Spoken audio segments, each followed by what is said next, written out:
Welcome to today's Bible quiz featuring the top 10 stories from Genesis.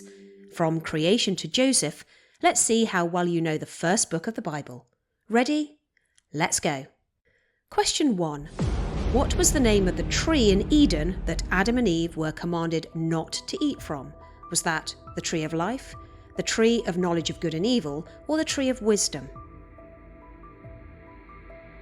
The answer is the tree of the knowledge of good and evil. God commanded Adam and Eve not to eat from the tree of the knowledge of good and evil, warning them that they would die if they did. By giving this command, God called them to trust His authority rather than deciding for themselves what was right and wrong. When they chose to disobey and ate from the tree, it led to the fall, resulting in their banishment from Eden and a separation from God's perfect presence. Question 2. What was the sign of God's covenant with Noah after the flood? Was that a rainbow, an olive branch, or a dove? The answer is a rainbow. After the flood, God made a covenant with Noah and all living creatures, promising never again to destroy the earth with water.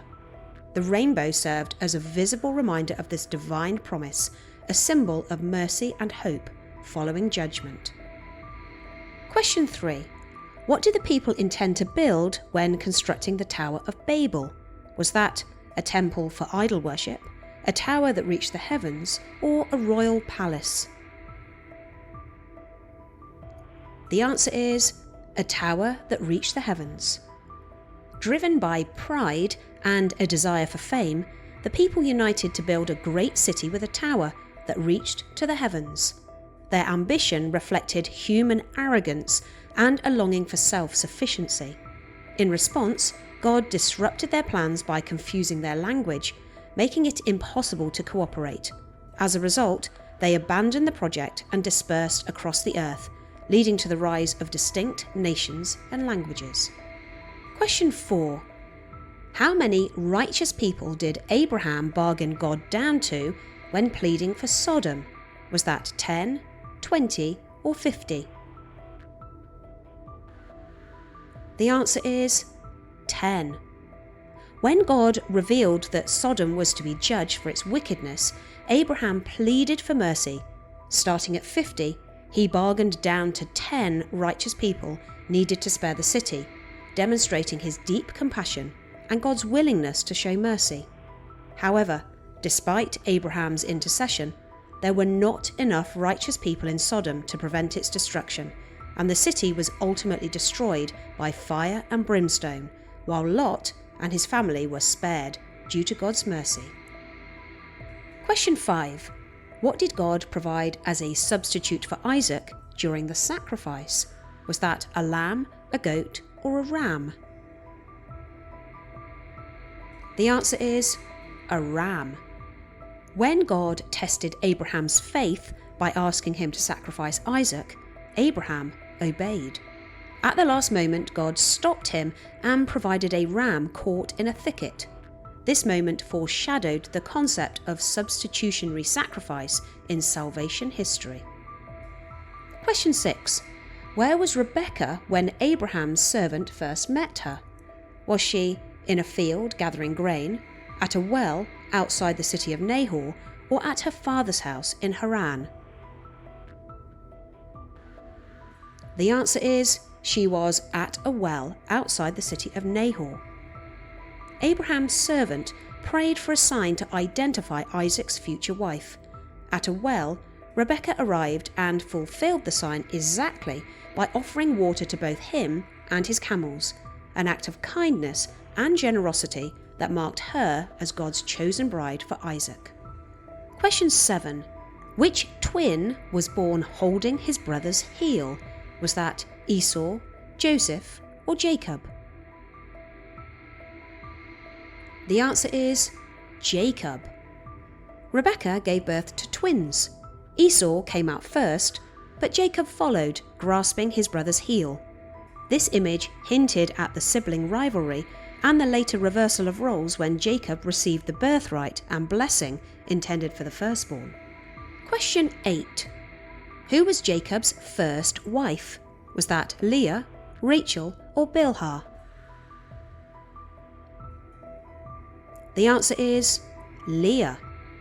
Jacob served 7 years to marry Rachel, but was deceived by Laban into marrying her older sister Leah instead. Jacob then worked another 7 years for Rachel, setting the stage for years of family tension and the birth of the 12 tribes of Israel. Question 9. Which of Joseph's brothers suggested selling him instead of killing him? Was that Reuben, Simeon, or Judah? That was Judah. Jacob's sons, born through Leah, Rachel, and their servants, became the fathers of the 12 tribes of Israel. But within this family, rivalry ran deep. Out of jealousy, Joseph's brothers plotted to kill him. While Reuben planned to rescue him later, it was Judah who proposed selling Joseph to a passing caravan. This act set in motion God's plan to bring Joseph to Egypt, where he would eventually rise to power. Question 10. Which character said, "You meant evil against me, but God meant it for good, to save many people alive, as is happening today"? Are these the words of Joseph, Jacob, or Moses? That was Joseph. Years later, a severe famine struck the region, and Joseph's brothers travelled to Egypt seeking grain, unaware that Joseph, now second in command, was the one distributing food. After Jacob's death, the brothers feared retaliation. Instead, Joseph forgave them, recognizing God's greater purpose behind their betrayal. Through his suffering, God had positioned Joseph to save lives during the famine, leading to the eventual settlement of the Israelites in Egypt. This would later become the place of their oppression, until God raised up Moses to lead them to freedom. Before I give you the bonus questions, please hit subscribe. It helps the channel grow and allows us to share God's word with even more people. Here's a passage from the first chapter of Genesis. God said, "Let's make man in our image, after our likeness. Let them have dominion over the fish of the sea, and over the birds of the sky, and over the livestock, and over all the earth, and over every creeping thing that creeps on the earth."